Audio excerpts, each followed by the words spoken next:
मेरी काम वाली जरगीना का ताल्लुक वजीरिस्तान के एक नवाही इलाके से था। वो अक्सर अजीबोगरीब बातें करती रहती थी। मेरे पास एक दिन बैठी हुई थी तो इसके बाजू पर 2 छोटे छोटे निशान देखकर मैं परेशान हो गई। मैंने कहा, जरगीना ये क्या है? क्या तुम्हें किसी चीज ने काटा है? बोली कि नहीं पाजी, काटा नहीं, कटवाया है। क्या मतलब? तुमने खुद कटवाया है? तुम पागल तो नहीं हो गई? मैंने हैरत से पूछा था। बाजी, पागल नहीं हूँ, बस ये हमारे यहाँ रस्म है।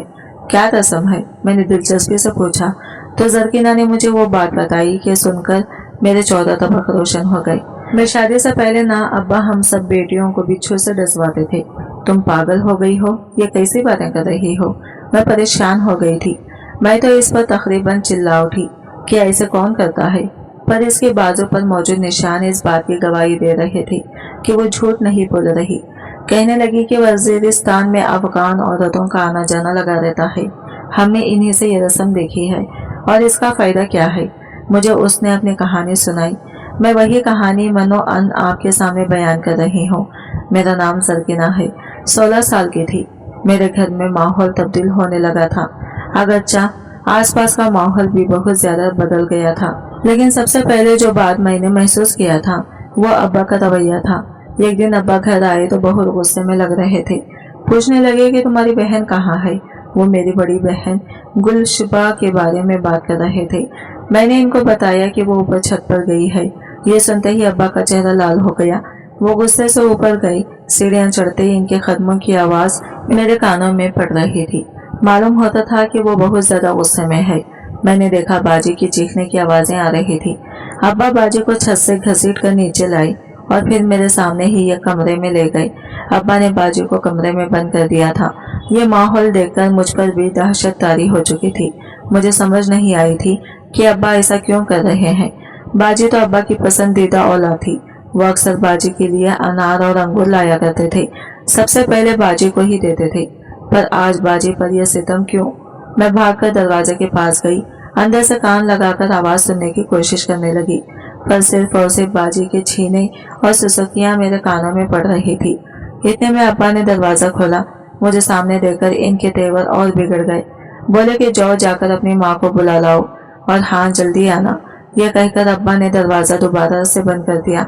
इतने में अम्मा सहन से अंदर भागती दरवाजे की तरफ गई। उन्होंने दरवाजा खोला और वो भी दाखिल हो गई। अब अब्बा, अम्मा और बड़ी बहन गुलशुबा तीनों ही दरवाजे के अंदर कुछ बात कर रहे थे जो कि मुझे समझ नहीं आ रही थी। लगता था जैसे मुझे कोई भी यह बात बताना नहीं चाहता, पर मैं बहुत ज्यादा दिलचस्पी ले रही थी। डर भी लग रहा था कि आखिर ऐसा क्या हो गया। तभी मैंने देखा कि अंदर वाले कमरे की खिड़की खुली हुई थी। मैं खिड़की से अंदर झांक कर देखने लगी। बाबा बाजी को चारपाई पर बांधने की कोशिश कर रहे थे। बाजी दर्द से चिल्ला रही थी। अम्मा पास खड़ी बाजी का सर पकड़े हुए थे। फिर वो अम्मा, अब्बा, बाजी तीनों की चीखें आने लगी। उन्होंने जल्दी से दरवाजा खोला, बाहर भागे। मैंने देखा कमरे से 4-5 भयानक किस्म के बिच्छू बाहर की तरफ दौड़ रहे थे। जल्दी जाओ, जाकर झाड़ू ले आओ, अब्बा ने चीखते हुए कहा। मैंने झाड़ू लाकर अब्बा के हाथ में थमा दिया। अब्बा ने बड़ी मुश्किल से इन तीनों बिच्छुओं को मार दिया था, लेकिन फिर अब्बा परेशान हो गए। एकदम इनके चेहरे पर अजीब से आसार पैदा हो गई। क्या हुआ, तुम परेशान क्यों हो गए हो? अम्मा ने अब्बा से पूछा। अरे ये एक बेटी की रस्म तो हो गई है, अब दूसरी का क्या करेंगे? बिच्छू तो हमने मार दिए, कोई बात नहीं, अभी दूसरे का वक्त नहीं आया। जब वक्त आएगा तो देखी जाएगी।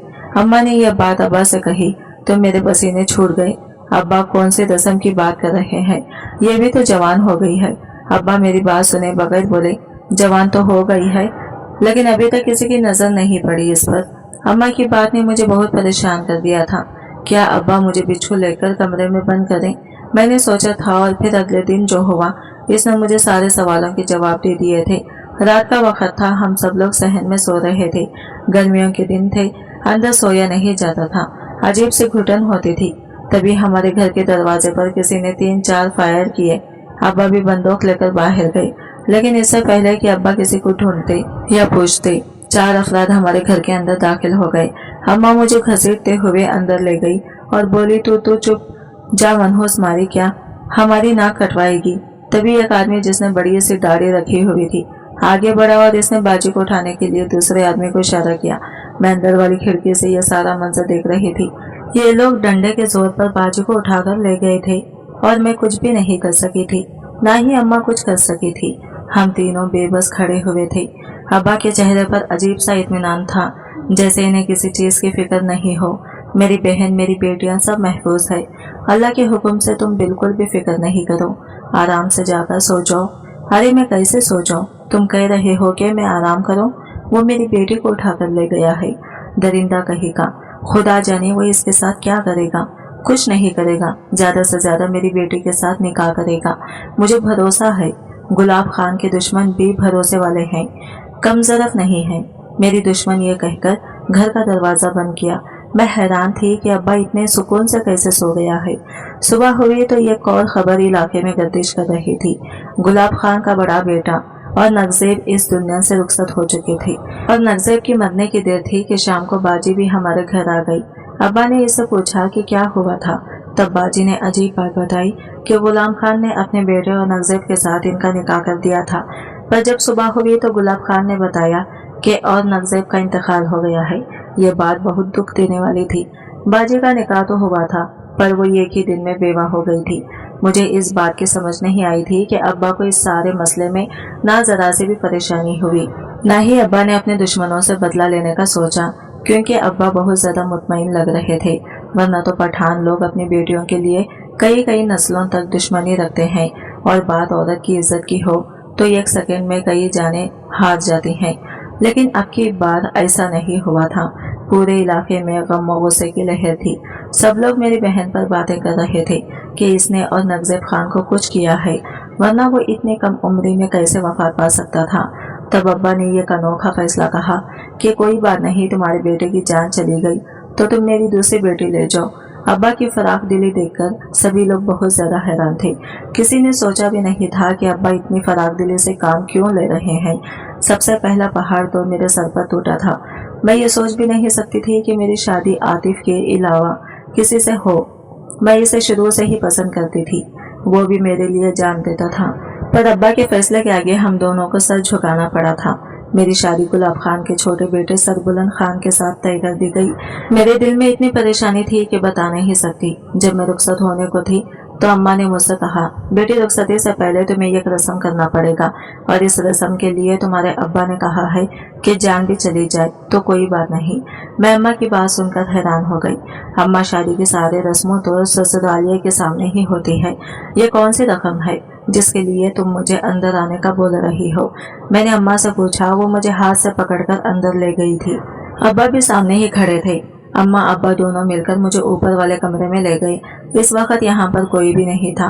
सब लोग शादी की रस्मों में मसरूफ थे, और नगजेब खान की वफात के 1 महीने बाद होने वाली शादी से इतनी बड़ी तबाही होगी किसी ने सोचा भी नहीं था। अब्बा मुझे अंदर वाले कमरे में लेकर आए। मेरे सामने काले रंग का एक शॉपर खोला जिसमें सफेद छोटे छोटे डब्बे थे। मैंने देखा वो डब्बे शीशे के थे और इनमें काले बिच्छू नजर आ रहे थे।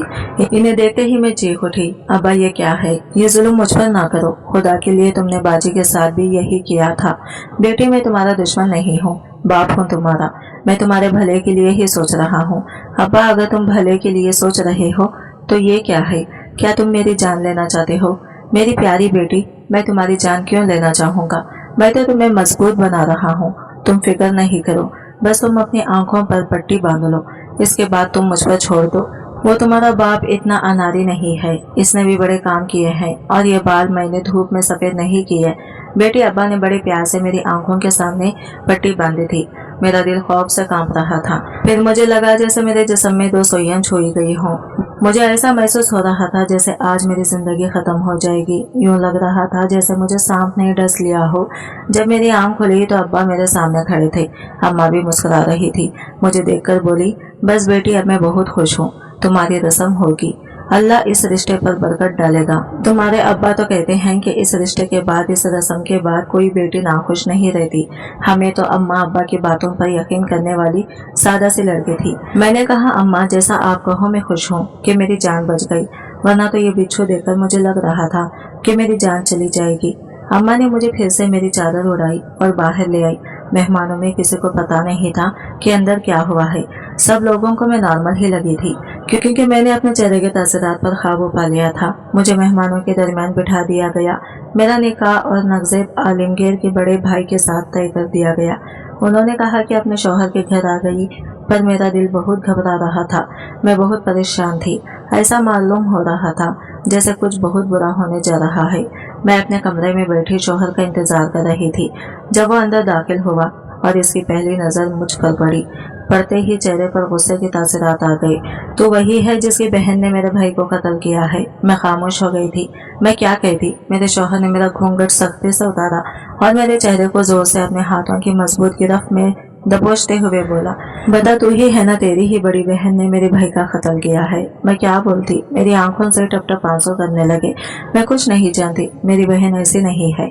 वो एक जवान जहां मर्द को कैसे कत्ल कर सकती है।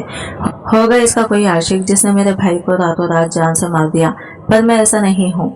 मैंने अपने बाप से कसम खाई थी कि मैं तुम्हें हमेशा सारी जिंदगी अपने पैर की चोटी बनाकर रखूंगा। तुम्हारा बाप क्या समझता है कि वो मोहल्ले वालों की नजर में अच्छा और शरीफ बनकर हमें नीचा दिखा देगा। मैं भी कहूँ कि हम इसकी बेटी उठाकर रातों रात ले आए, और वो बोला भी नहीं। ऐसा कैसे हो सकता है। बेगैरत तो वो है नहीं। जरूर इसने कोई चाल चली होगी हमारे साथ, पर तुम बिल्कुल फिक्र नहीं करो। मैं तुम्हारे साथ वो करूंगा जो तुमने सारी जिंदगी नहीं सोचा होगा। तुम्हें जूते की नोक पर भी नहीं रखूंगा। इसलिए मैं इस कमरे से जा रहा हूँ। सुबह उठकर सारे कमरे की सफाई तुम करोगी और सारे घर के कपड़े बर्तन सभी कुछ तुम साफ करोगी। मेरी माँ और बहनें आज के बाद इस घर का कोई काम नहीं करेगी। अपने शौहर की ये नाइंसाफी वाली बातें सुनकर मेरी आंखों में आंसू आ गए। पर अब्बा ने कहा था कि इस रस्म से तुम्हारी हिफाजत होगी, बस तुमने डरना नहीं है। मैं खामोशी से बैठ गई। इसके बाद मेरा शौहर अपने कमरे से चला गया। तकरीबन सहरी के वक्त मेरी आंख खुली। मेरा शौहर मेरे सामने बैठा मुझे बड़ी अजीब नजरों से घूर रहा था। मैं इसका इरादा समझ गई थी, पर मैं इसे क्या कह सकती थी। वो तो मेरा शौहर था, मगर असल भूचाल तो सुबह आया था। फजर की नमाज पढ़ने के बाद जब हम सोए, मेरी सास ने सूरज निकलने के साथ ही मेरे कमरे का दरवाजा बजाया। ये तकरीबन सुबह के 8 बजे होंगे। मैंने दरवाजा खोला। सामने मेरी सास खड़ी थी। हाँ भाई उठ जाओ, तुम दोनों खानदान वाले इंतजार कर रहे हैं। नाश्ते की मेज पर आ जाओ, मैं तुम्हारा इंतजार कर रही हूँ। और हाँ, अपने शौहर को भी जगाकर नाश्ते की मेज तक ले आऊं। मैं सास की बात सुनकर जैसे ही पीछे मुड़ी, अपने शौहर के जिस्म पर नजर पड़ते ही मैं हैरान रह गई थी। मुझे लगा जैसे मेरे सर पर आसमान आ गिरा हो। इसके मुंह से झाग निकल रही थी और वो बेसिर बिस्तर पर पड़ा था। इसके हाथ ऐसे बिखरे हुए थे जैसे वो कोई बेजान लाश की मानंद है। मैंने इसे हिला चिल्लाकर देखा। इसके सीने पर कान रखकर भी इस धड़कन महसूस करने की कोशिश की, पर वो इस दुनिया से जा चुका था। मैं फूट फूट कर रोने लगी। या अल्लाह, क्या मेरे नसीब इतने बहन के साथ भी यही हुआ। हम लोगों से क्या गलती हुई, क्या खता हो गई कि तूने हमें इतनी बड़ी सजा दी। या अल्लाह, अब मेरे सब घर वाले मुझे यही कहेंगे, क्या तूने ही अपने शौहर को कत्ल किया है। अभी मैं अपने कमरे में बैठी रो रही थी कि मेरी सास दोबारा बाहर आ गई। उसने आकर मुझे फिर से कहा, क्या तू मेरे दूसरे बेटे की भी जान लेगी। जगा दे इसे और ले आना नाश्ते की मेज पर। मैं अपनी सास को क्या जवाब देती, तो वो खुद ही अंदर आ गई। उन्होंने जब अपने बेटे को देखा तो धाड़े मार मार कर रोने लगी। आतिश में आकर मेरे बालों को पकड़ लिया और मुझे जोर जोर से मारने लगी। बोली कि तूने मेरे बेटे को फिर से मार दिया। पहले तेरी बड़ी बहन ने मेरे बड़े बेटे की जान ले ली और अब तू डायन बनकर इस घर में आ गई। मैं इन्हें क्या बताती कि मेरा सब में कोई हाथ नहीं है। मैंने कुछ नहीं किया, मगर मेरी बात वहाँ सुनने वाला कोई नहीं था। मैंने लाख मिन्नत समाजत की। मेरी सास कहने लगी कि अब तुम्हें इसकी सजा मिलेगी। हम इस मामले की पूरी तफ्तीश करेंगे। जब तक मेरे बेटे का पोस्टमार्टम नहीं हो जाता तब तक तुम इस घर से हिल नहीं पाओगी। पर याद रखना, अगर तुमने मेरे बेटे को कत्ल किया हो तो जिंदगी भर तुम्हें माफ नहीं करूंगी। तड़पा तड़पा कर मारूंगी। मेरा तीसरा बेटा भी है, इससे तुम्हारी शादी करवाऊंगी। मैं उस औरत का हौसला देखकर हैरान थी कि अपने 2 बेटे को कुर्बान करने के बाद अब तीसरे की शादी भी मुझसे सिर्फ इसलिए करना चाहती है ताकि इसका इंतकाम पूरा हो जाए। लेकिन मैंने इसका कुछ नहीं बिगाड़ा था। अब्बा और इन लोगों की खुदा जाने बरसों पुरानी क्या दुश्मनी चली आ रही थी, पर मैंने तो गुलाब खान की बीवी से भी जिंदगी भर कलाम नहीं किया था। खैर, अब जो होना था वो होकर रहेगा। मैं भी अपने नसीब का इंतजार करने लगी कि किस्मत क्या फैसला करती है। मेरे शौहर की लाश को उठा दिया गया। मुझे गम इसलिए नहीं था क्योंकि इसने रात को जो मुझसे बातें की थी वो किसी भी औरत का दिल जीतने को काफी था, और ऐसे मर्द के मरने पर कौन परेशान होगा। फिर भी वो मेरा शौहर था तो मुझे थोड़ा बहुत अफसोस जरूर हुआ था। अभी तो मैंने इसके साथ एक दिन ही गुजरा था, मुझे ज्यादा गम नहीं था। मेरे शौहर की तदफीन के बजाय इसे हॉस्पिटल ले जाया गया। मेरे शौहर का अभी पोस्टमार्टम होना बाकी था, जबकि इस दौरान मेरी अम्मा मेरे ससुराल आ पहुंची। मेरी सास की मिन्नत करने लगी कि खुदा के लिए मेरी बेटी को जाने दो, इसका कोई कसूर नहीं है। मेरी सास कहने लगी, कसूर सारा तुम्हारी बेटी का है, इसने मेरे बेटे को मारा है। जबकि मैं तो ये खानी बेटी ये खुद नहीं समझ सकी थी कि मैं कैसे इनके बेटे की जान ले सकती हूँ। मैंने तो इसे अपने हाथ से पानी का गिलास तक नहीं पिलाया था, फिर ये सब कैसे हो गया। मेरी बात किसी ने नहीं सुनी। फिर मेरी अम्मा भी मेरे साथ ही इसके घर में बैठ गई।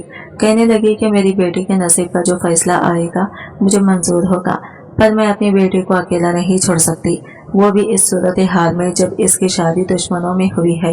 अब्बा इस सारी सूरत हाल में खामोश थे। मुझे इनकी पर इसरार खामोशी डरा भी रही थी और तजस्सुस में मुब्तला भी कर रही थी। अब्बा ने शायद अम्मा से कह रखा था कि तुम भी अपनी बेटी के घर चले जाओ ताकि तुम्हें तसल्ली हो जाए। बिलाखिर मेरे शौहर की पोस्टमार्टम की रिपोर्ट आ गई, मगर मुझे किसी ने नहीं बताया कि इसमें क्या लिखा था। मुझे मेरी सास ने अपने घर जाने का हुक्म दे दिया। इसके चेहरे पर मेरे लिए नफरत थी। बोली कि डॉक्टर को तो नहीं पता होगा, लेकिन मैं अच्छी तरह जानती हूँ कि ये सारी चालें तुम्हारी हैं। मुझे अपने शौहर की पोस्टमार्टम रिपोर्ट के बारे में हरगिज नहीं बताया गया था। मैं घर आ गई। घर आकर मैं अपने बिस्तर पर ढह गई। इतने दिनों की थकावट थी जो कि मैं घंटों में नहीं उतार सकती थी। दिल चाहता था बस हमेशा के लिए आंखें मूंद लूं। तभी अब्बा कमरे के अंदर दाखिल हुए। बेटे तुम बिल्कुल भी फिक्र नहीं करना, इन दुश्मनों जालिमों से अल्लाह ने इनके जुल्म का बदला लिया है। ये मेरी मासूम बेटियों को अगवा करके ले गए थे, बस इसीलिए इनके साथ ये सब कुछ हुआ है। मैं अब्बा की तरफ देखकर बोली, अब्बा बात इतनी सादा नहीं है जितनी आप बता रहे हैं। मेरी बात सुनकर अब्बा भी चौंक पड़ा। क्या मतलब है तुम्हारा? तुम अपने अब्बा पर शक कर रही हो? अब्बा मैं आप पर शक नहीं कर रही, मुझे यकीन है कि इस सबके पीछे आप ही का हाथ है। क्या मतलब बेटी, तुम्हें आप पर यकीन नहीं? मेरा अब्बा हंसते हुए बोला था। अब्बा तुम्हारी हंसी बता रही है कि जरूर उस सबके पीछे तुम्हारा ही हाथ है, वरना ऐसा क्या है कि हमें हाथ लगाते ही हमारे मत मर जाते हैं। मेरी बात सुनकर अब्बा हंसता हुआ बाहर चला गया। मैंने अब्बा से किसी बात का जवाब नहीं मांगा था, लेकिन मुझे ऐसा महसूस हुआ जैसे अब्बा कोई बात करना अम्मा के पास जा रहे हैं। मैं इनके पीछे पीछे उठ आई थी। अम्मा को भी इस बात का नहीं पता था कि आखिर मेरे और बाजी के शौहर की मौत कैसे हुई थी। बात सिर्फ अब्बा को पता थी। मैं अब्बा की बातें सुनने के लिए इनके कमरे के बाहर खड़ी हो गई थी। दरवाजे में से आवाज साफ आ रही थी। अब्बा अम्मा से मुखातिब था, देखो बुला लाई, मैंने भी कैसा बदला लिया है। गुलाब खान से जो वो जिंदगी भर नहीं बोलेगा, इसके दोनों बाजू मैंने काट कर रख दिए हैं। मेरा कोई बेटा नहीं था तो उसे ऐसा लगा कि जैसे वो मुझसे बदला लेगा, पूरी जिंदगी मेरे नाक में दम करेगा, बेटियों को बिहा कर ले जाएगा, तो हमेशा इसका पलड़ा मुझ पर भारी रहेगा। लेकिन मैंने ऐसा नहीं होने दिया। पूछो कैसे? अम्मा ने सहमी हुई आवाज में पूछा। कैसे? अरे बुद्धू औरत, बेवकूफ औरत की अकल वाकई जूते में होती है। मैंने तुम्हारे सामने ही तो सब कुछ किया था, क्या तुम्हें अब भी समझ नहीं आया? नहीं, मुझे कुछ भी समझ नहीं आया। अगलिस्तान खान बताओ क्या किया है तुमने? अम्मा मेरे गुस्से से उठकर खड़ी हो गई थी। मैंने अपनी बेटियों की जिस्म में जहर भर दिया है। अब कोई भी इनसे शादी नहीं कर सकता। शादी करेगा तो इसी रात मर जाएगा। मैं अपनी बेटियों को पढ़ाऊंगा, शहर में जाकर नौकरी करवाऊंगा और यहाँ की बेटियों से भी ज्यादा आगे लेकर जाऊंगा। इन्हें अब्बा की यह बात मेरे जहन पर किसी बिल्ली के कोले कोंदे के मारे लगी थी। मुझे लगा जैसे अब्बा ने खड़े खड़े इन लोगों का कत्ल कर दिया हो और साथ हमें भी नाकारा बना दिया हो कि अब हम किसी से शादी नहीं कर सकती। मुझसे ये सुनकर रहा नहीं गया। दरवाजा खोलकर अंदर दाखिल हो गई। अब्बा तुम ही मुजरिम हो, तुमने हमारे घर उजाड़े हैं। अब कौन हमसे शादी करेगा? तूने सुन लिया है तो फिर ये भी तुम जान के इस जहर का असर सिर्फ और सिर्फ 10 साल का है। तुम लोगों की उम्र ही क्या है? अभी तो 16-16 साल की हो। मैं नहीं चाहता कि मेरी बेटियां कम उम्र में ब्याह ही जाए, और अब तो कोई मेरी बेटियों से ब्याह करेगा भी नहीं।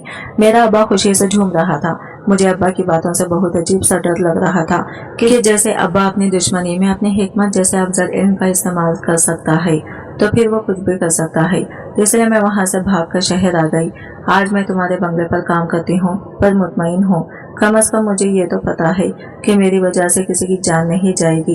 यह कहकर ज़कीना तो खामोश हो गई, पर मेरे ज़हन के 14 तबक रोशन हो गई।